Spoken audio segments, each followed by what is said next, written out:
Should be good. All right. What's up, guys? Chris here, Factory Forge. I'm joined by Steven with Tao Training. And Steven and I recently got together for building out his business systems, as well as putting together a marketing plan to help him grow. So I always enjoy, Steven, bringing people on to really let everybody know what's working right now in the gym industry, what changes owners are making to see progress. And I just want to say, you're a testament to what you need to do, I think, in this market to not just survive, but to thrive. And we're going to hear your story today. So just want to say thanks for being on and letting people know what you've had to change in your business to get ahead. Yeah, thanks for having me. Cool. Absolutely, man. So I'm excited for today. We're going to go through kind of the ins and outs of everything that you experienced and get a firsthand impression of that, so they can hear maybe the difficulty you had, the challenges, and then some of the wins. So let's kind of backtrack a little bit. Let's give everybody some sense of how long you've been in the industry, how long you've been an owner, and set kind of the tone of where things started, and then some of the changes we've gone through and why. So how long you've been in business, how long you've been a coach, and let's start there. So I've been a business owner for 3 years, a coach for 8+ years. Had the privilege of Stephanie and Chris actually hiring me for my first coaching job. A lot of history there, but in the owner's seat, 3 years, not from the area. I'm originally from South Florida, moved up to Macon, Georgia, bought the gym, different market per se, then South Florida. So learning the market, learning the town, and just trying to implement, what I know as a coach and, what I thought I knew as a business owner. Yeah. And anytime you buy a business, it's like you're inheriting, right, all the things that the previous owners had implemented, some stuff you don't even agree with or determine if it's going to be how you want to do things. So you really adopted this thing. And then over the course of, the year or so that maybe 2 years since you've really been molding and shaping it, and then the pandemic hit. And, you went through a transition, right, of higher rent and had to move your facility.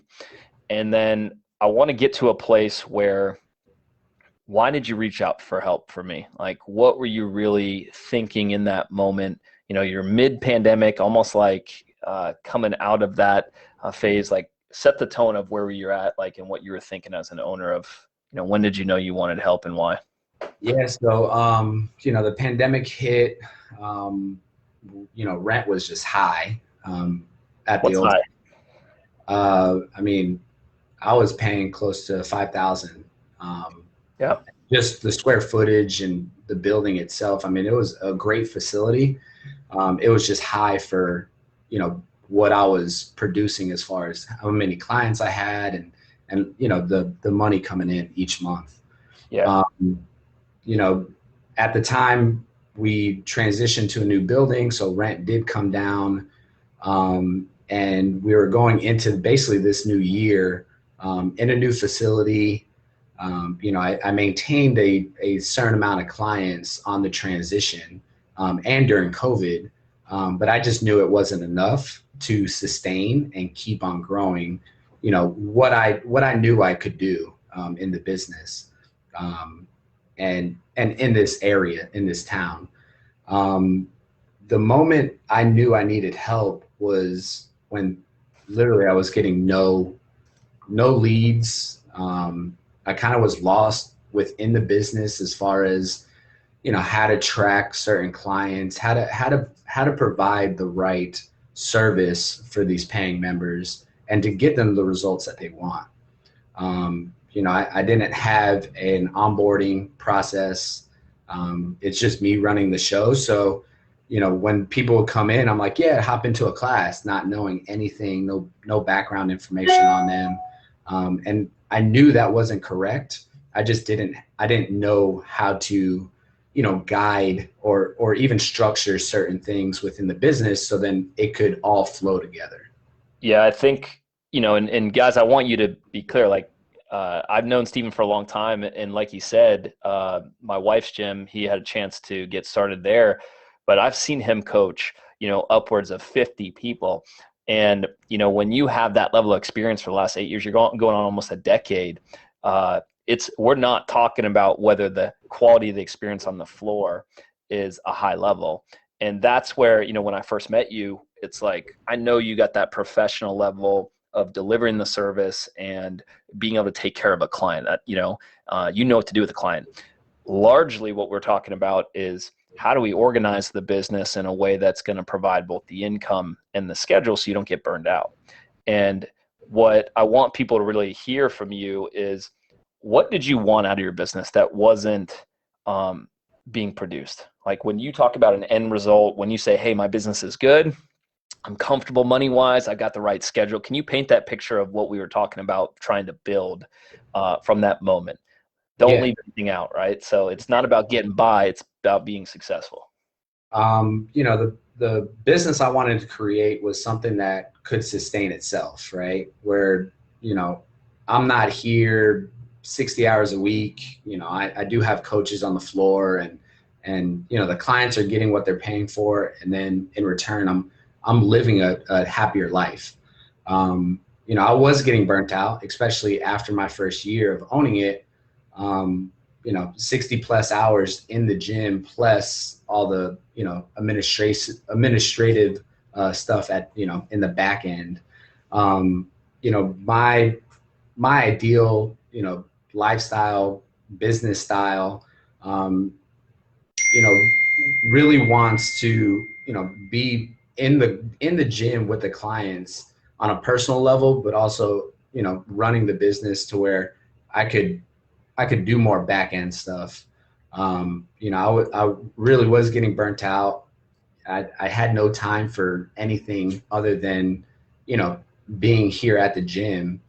Um, family stuff. My grandparents live here in town, so I live with them, and just to run to the store. I mean, it takes 30 minutes to go to the store and back, and I'm not, they need milk or they need something. And I have to find time or like push my schedule around to just go do those things. And that's where I was like, I need to slow down. I need to make sure, my health and I'm living a good lifestyle to where, I could be proud of being a business owner and not going home and just feeling so defeated, right? Like Yeah. not having a plan to move forward, not having a plan to grow, and not having a plan for my clients. Like I just, like you said, the experience of coaching is there, and I have a plan, but with so much at hand, and it's just a one-man show, I was getting eaten up for Yeah, sure. that's a good way of looking at it, where and a good transition point. So we're talking about, you got the motivation, you got the interest in training. We need to talk, how do we rise up the skill set of someone who really understands coaching and how to deliver that and make those business skills equivalent. And I think that's what we're talking about in this market, is how do we build more businesses with coaches that have that mastery skill in both the business and the coaching.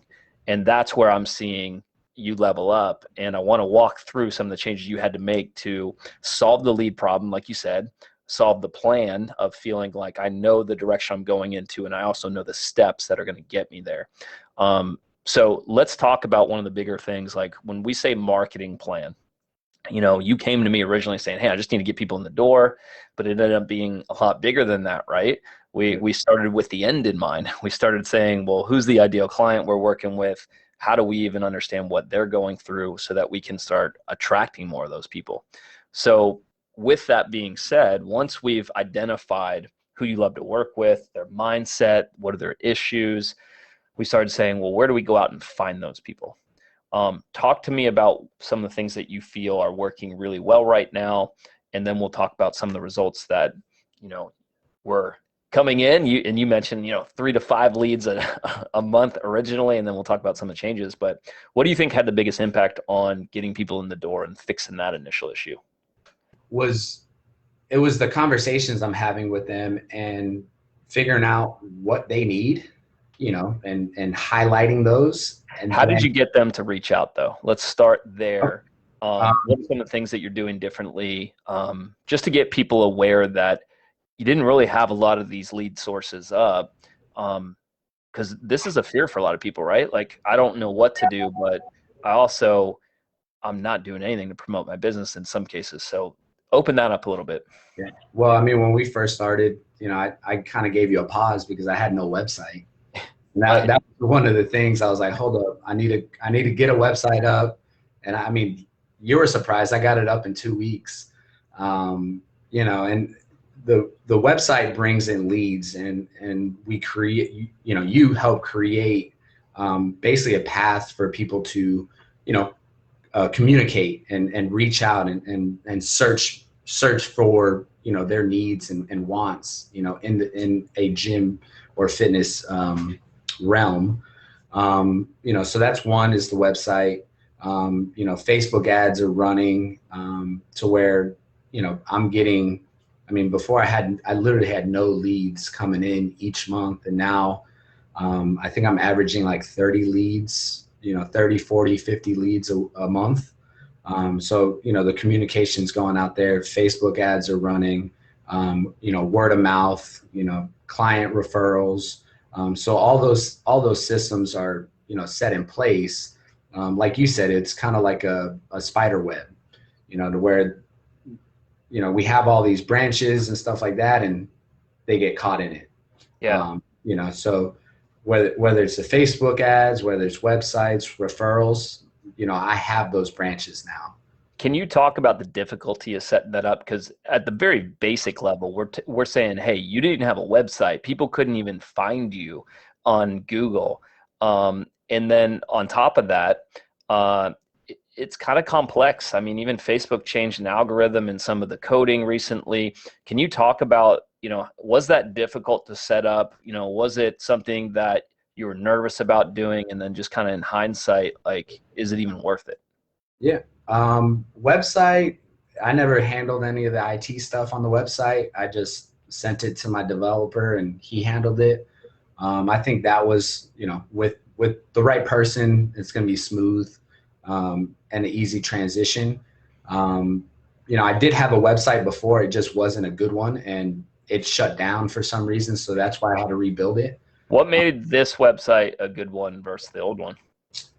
A lot of different changes. You talk about, placements on the website, whether it's the button, wording, stuff like that. So we really dove into, those things and put that on the website, button at the top, or, have a triangle to where they could actually see that, and it catches their eye, putting different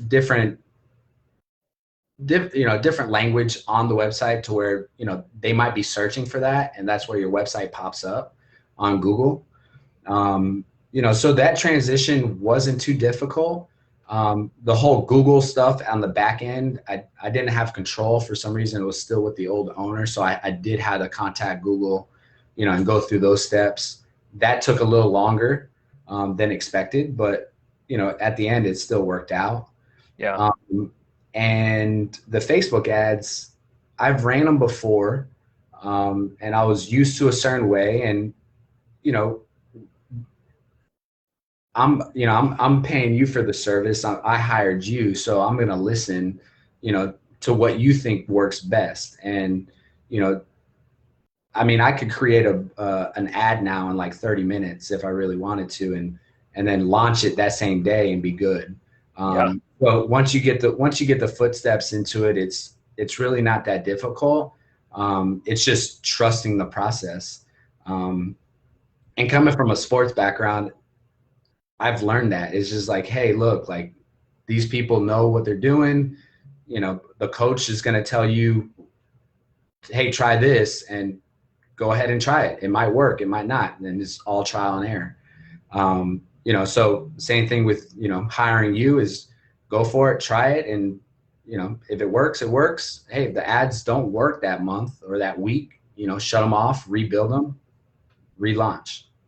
Love it. So the big message I think for people listening is, you dove into the process, you trusted it, and there's a certain belief that you need that, hey, this is going to work because someone has proven it, tested it, and there's a model there. You did that, and we set up ads as one source. We got your website producing leads. We're starting to, build buzz with referral. And then, ultimately you've got social media, you've got the ability to follow up with these people, not just from an automatic, campaign level of dropping some service in there, but this is what ultimately I find makes a system. Like, your confidence completely changed when you've got essentially this spider web where people are now bumping into your brand and then now coming into your business, which is really where you started this conversation of saying, now I feel like my secret weapon is my ability to follow up and qualify them so that they start looking more and more like the people that I love to train, or they have the characteristics of that. Can you talk about that system in itself of saying, like, I've got leads coming in because I fixed that problem. I have a plan. They're coming in from a few different ways. That's what creates consistent flow. But we talk about this a lot where that's unqualified leads. How do you go through the process of getting people to, really pay the prices we need? Because originally, we had talked about, it's one thing to bring in leads, but you weren't even happy with the price point, because if we were going to run ads, how are we going to pay for them? And that's a big part of it. So we're talking about, guys, we had to increase rates to create a marketing budget, to be able to increase his income, to cover all the expenses of a consultant, right? Of a program. All of that has to be incorporated in the price and reflected. So when we're starting to put this out there, why do you feel like now you've got a confidence in your system of qualifying? What changed on that end? I mean, one is, as gym owners, I think, we dive into that price point too much, where, clients aren't going to pay this, they feel comfortable paying this. And that's really not the point. We have to make a living too. And when it comes down to qualifying members, before, I'd take anybody. And it was to the point where people were coming in and then I wouldn't see them for, months, or they'll show up a week and then I won't see them for 3 weeks. And that's not the ideal client that I want. I'm pretty sure that's not the ideal client anybody wants. Because that's not going to produce the results, and they're not going to tell their friends, and they're not going to tell, their family to join when they haven't seen any results. So a lot of times, when we dive into somebody coming in and, we get excited, we're thrilled, and, that kind of stopped. And it was just like, well, how do I get these people that I actually want? And through, as the lead comes in, through the CRM and through the communication, we're asking certain questions to qualify those clients, what their goals are. Are they actually motivated? Are they going to dedicate time to their health and fitness? And if they're going to say yes to those things, and they're going to be clear on what they actually want, then that means that they're going to be dedicated to the actual gym and the results that they're going to get. And if they can't do that, then that's not the right client, so it's really easy now to pick and choose. I mean, I want you because, you're my ideal client. You're going to show up at least 3 times a week. You're going to listen, you're going to be coachable, right? And that person that says that they are, there's going to be hints where those red flags are going to show up, and you're going to be like, I don't think so. Hey man, look, it's not the right time. Let's revisit this. I could check up with you in 3 to 4 months, and, we could see where you are. This is a scary point for a lot of people. I think of when you get to a point where you just mentioned the term qualified. Like, how do you feel about turning someone away now at a higher price point compared earlier when you were doing it at what, like 50, 60, over $100 on the front end, initial coaching program. Why can you confidently turn away people now? Isn't that scary? Like that, you need that cash, right? Yeah. And it is, it's just, they're not gonna be the ideal client, and they're not gonna mesh with what we're producing in the gym. I mean, I could look at my current members, and, I knew when I raised memberships, there were some members that were going to be on the fence. And some have reached out and, voiced their opinions, but we're in the industry to help them, to provide the service of health and fitness. And when we have a clear, understanding of what we're providing, it's easier to be like, okay, this is what we have. This is how we could help you. And here are the steps so you could see the goals that you want. And if they're going to be all into that, we want to accept you.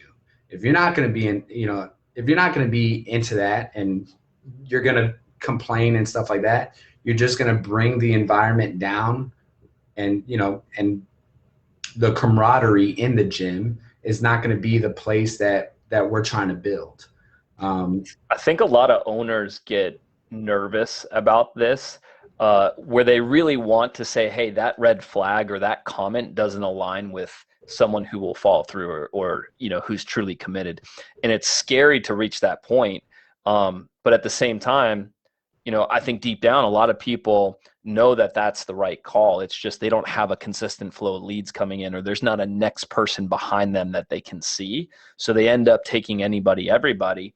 And it creates this, kind of multi-faceted idea of what the program is and who's a good fit, who's not. So there's not a really strong, I'd say, like, standard of who we want or what our belief system is. Like, you got to show up 3 times a week at least. You got to be committed to the program and follow through and communicate, right? Like, everything that I'm hearing in you is radically different from before. And I think it hinges on that you solved the lead problem. And then it allowed you to really focus on who are the people that are going to stay long-term, who are the people that are going to, build your auto pay in the base of your business, but actually who's going to get the best results. So I want to kind of shift towards this moment in the sales. We had to change quite a bit on the sales process and onboarding side, right? In order to get to a price point, like you said, to become a professional, we had to run the numbers. Let's talk numbers a little bit, just so people understand where the heck you came from.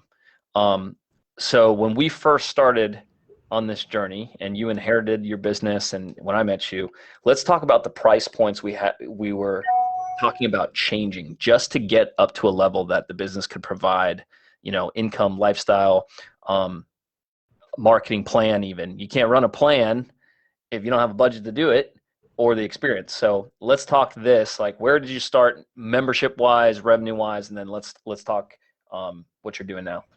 Okay. I mean, before I changed anything, I mean, my membership was average 165. I mean, I didn't have a clear definition of how I created that number. It was kind of just locally, Orange Theory charges the same thing. I mean, people are paying that. Why can't they pay why can't they pay that here? Other gyms were around the same price. So that's kind of where that price point stuck. And, when new people came in, I didn't have an onboarding process, because if I created another class, that's more hours on me. I knew that. That takes me away from what I'm trying to produce with the current members too at the time that I took over. So I kind of just mushed everybody together, took the new people by the hand, walked them in. Hey, you're staying next to me. Everybody else, I'm going to walk you guys through it. You guys are good. And then I would work with this person. There was really no clear, onboarding process. When we started working, and when I mentioned rent was high, I mean, I was able to pay it for the first 2 years, but I just knew it wasn't sustainable. Especially, after COVID, almost reaching 100 members. and then being cut down to like 40, and just barely hanging on. I just knew going into this year, keeping that rent at that high just wasn't doable, wasn't feasible, wasn't going to help, wasn't going to let me grow. Right. And when we started working, we created, we talked about, hey, what's current membership, pricing at, and we started factoring in certain things, advertisement costs, your services, how much does it take to actually run the facility each month? And that was based on my new rent, new utilities and all that. And then really a salary for me. I never had that implemented into my membership pricing. And that's where I think a lot of us gym owners, we skip over that, is we worry about, oh, they're going to be okay paying this, but how do I make my money? Right. And I think we totally missed that, because I'd never even factored that in. I was like, okay, if I reach this membership, I could start making this much money. Right. But it was never built in.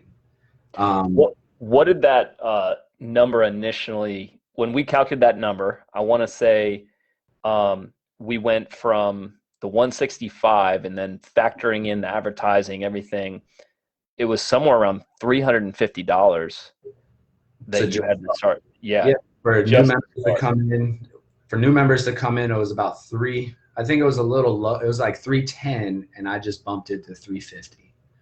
How did you gain the confidence to do that? I mean, a lot of owners out there are stuck saying, I just need to bump up $10, and I still not even comfortable doing that. How the heck did you go from 165 to $350 confidently? Like, let them into that. I mean, it was literally all the systems that you provided. I mean, the onboarding process, right? When the client comes in on their initial visit, they're going to go through that baseline appointment. So that's all structured. The organization, through text message, communication, I felt confident enough with the tools that I had to provide that. And I don't think anybody has questioned that number that has joined the gym. I know my coaching ability. So, I was totally fine with that. Now, once I had the systems in place, it was on. Like I saw the numbers, and it just made sense on paper that I needed to charge this and be, and have that salary built in, and have, that money coming in for advertisement, so I can still grow the business. If I didn't have that in place, I'd still be stuck. And that's kind of where I built the confidence, is like, okay, I see the numbers on paper. That makes sense. That's how I can grow. Now let me test it out. And if these clients aren't budging on the price, then really price doesn't matter. Right. So if we have the confidence and we know our plan, we have the steps built in, we could charge anything. Man, that now you're speaking my language, because I really feel that we can, right? Like, and you have to believe that. And I think, guys, for him, it was just laying out the numbers and the math of like, you want to make X? Well, here are all the inputs that go into creating that. And then, what I'm most impressed, Stephen, about you is like, you saw that number and you're like, let's go. And not everyone has that confidence of just saying, that's the number that I need to charge to get to my end result income, to get to the level of growth that I've been wanting. You've been, like you said, you've been in the industry a long time. I want to kind of end on this in terms of a little bit on the money side, as well as the confidence of the change that no one really talks about, but I think is the heartbeat of the business. And we had to make some changes to your internal members. And at one point we had talked about, hey, we have to circle back around. We can't just fix the business with, throwing ad dollars out there, getting new signups at higher rates. That's going to take a long time to get everything. We got to adjust the current membership price. right? We got to take those guys and get them on the mindset of we're a professional service, we deliver and can back up the result that they want. Can you talk about that piece? Because I think it's an important part of, you know, your confidence in saying not only it's just new people, it's existing people. We had to, you know, get everybody on the same train of, you know, premium and professional rates if this was truly going to be the business you wanted. So what did you have to make change wise to get to that level of announcing, hey guys, the rates are going up, what, $40, $50, $60? Yeah, about $40. Per month. Yeah. Yeah, per month. And it wasn't for me, you know, like I mean, I said before, you know, I saw the numbers on paper and I saw that in front of me, and I saw where the growth of the business can go. And, you know, with what you said, it really depended on too, we had to circle back around for those current members. And with the systems in place and with the new things that I've also implemented, you know, it's a clear path to their goal. Before I didn't have that. They couldn't see, you know, they couldn't see results and be like, hey, how are we tracking this certain thing? You know, how are we tracking this, or how are you staying up? You know, if I miss a class or I miss 3-4 days, how are you following up with me? Right. And the CRM, you know, that you guys provides all that for you. You know, so the systems are in place for them to see, you know, the gym growth and to see their results too, as well, with whatever they want to work on. And when those things were implemented, I was like, hell yeah. I mean, I could raise the prices on them, and they're going to eventually see it. Maybe not right now, but they will eventually see it. And what's great is we've actually converted a lot of those current members into the new system over the last couple of weeks, and they're like, dude, this is amazing. I can't wait to be a part of this. And you know, they just retaining as much as they can so that it can get them to the results that they also want. Yeah. And at the end of the day, right, like, you looking at the numbers, you had to change this to make the business successful.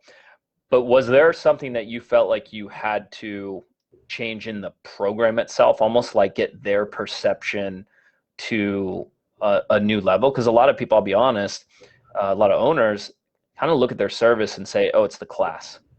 And in order for your clients to come up that level of membership price, did you have any hesitations with servicing people off the floor was going to be enough? Or do you feel like that was, the right move and justified? Yeah, so the program internally didn't change. Everything's basically the same. You know, we have our warm-ups, we have our strengths, we have our workouts. You know, everybody logs their workouts, basically the same on the floor. Now, when we service them off the floor, that's where it added the value, to where we could dial in on their goals that they wanted, and be specific which each individual, and then show them that clear path on how we're going to get them there. That's where the value added. It wasn't anything internally on the floor. It was more off the floor, how we're going to provide them, with the service that they're actually paying for.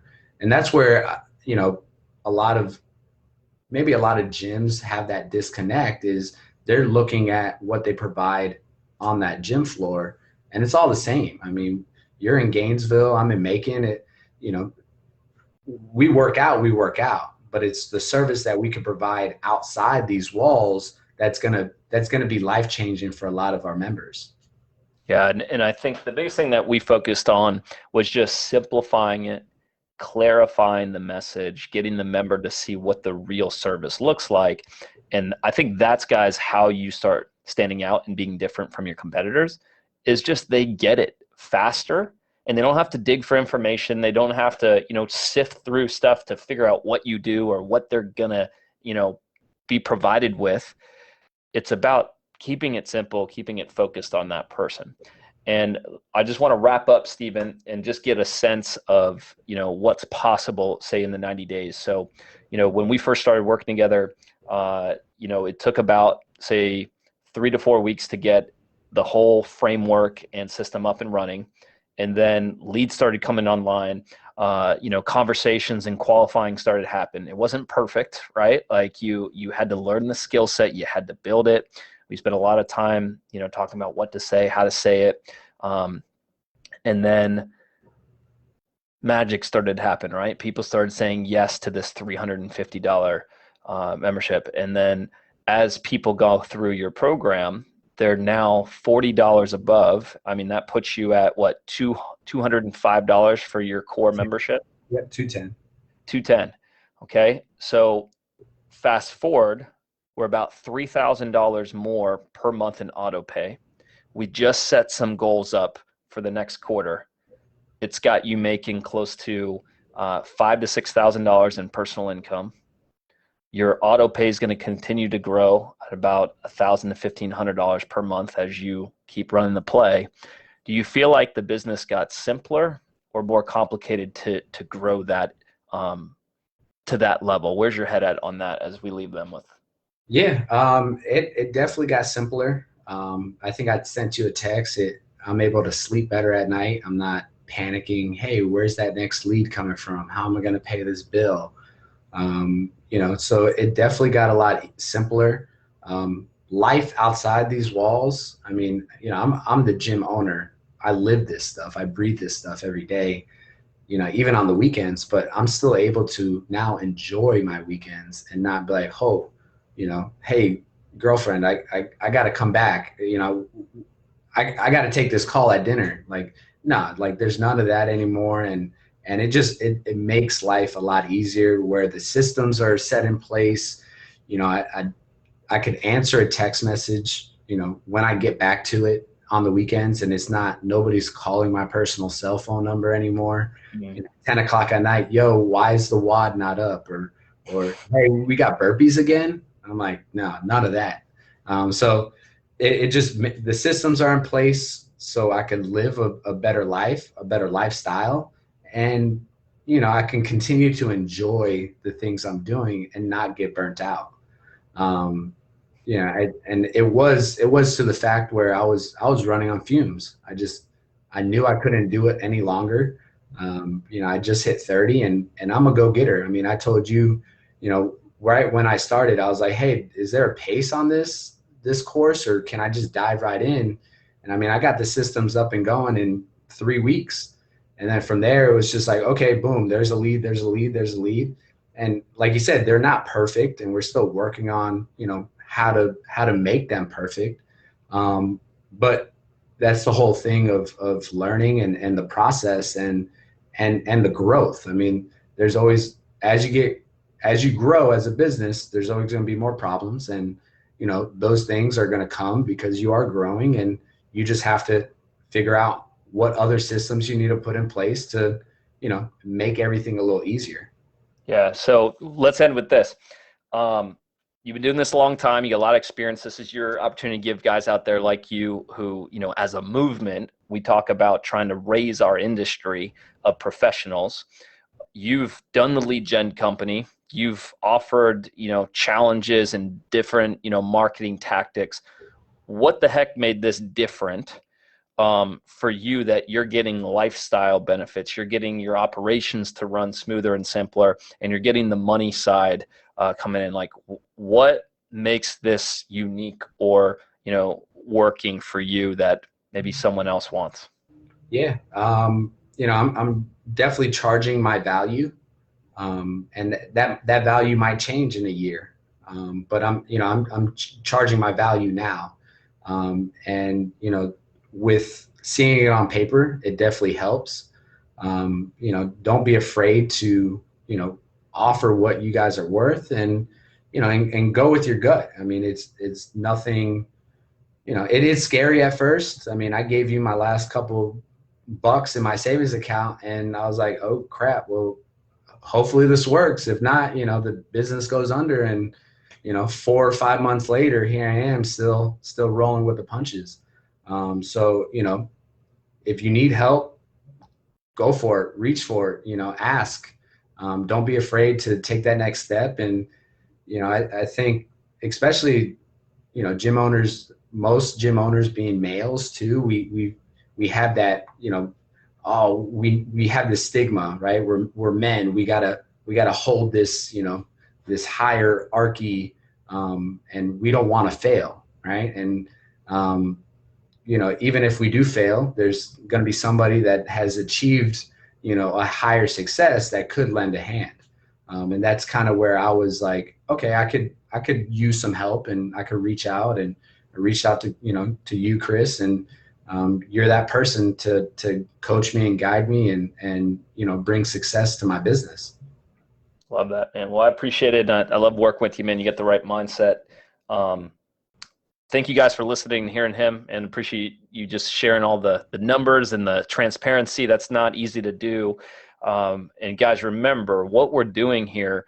Our mission is to level up the industry. Like, I want family, I want lifestyle, I want income to be on your minds, and ultimately to build the business in a way that you have fun. There's, Stephen, far too many people not achieving those things and getting to a level of burnout of saying, I can't do this, even though I wanted it at one point, and I probably still do, but the way I'm doing it is broken. It's not working. That's not a reason to give up. That's a reason to change your tactics or find a different way. So thank you, guys. Appreciate the time, and thank you. Thank you.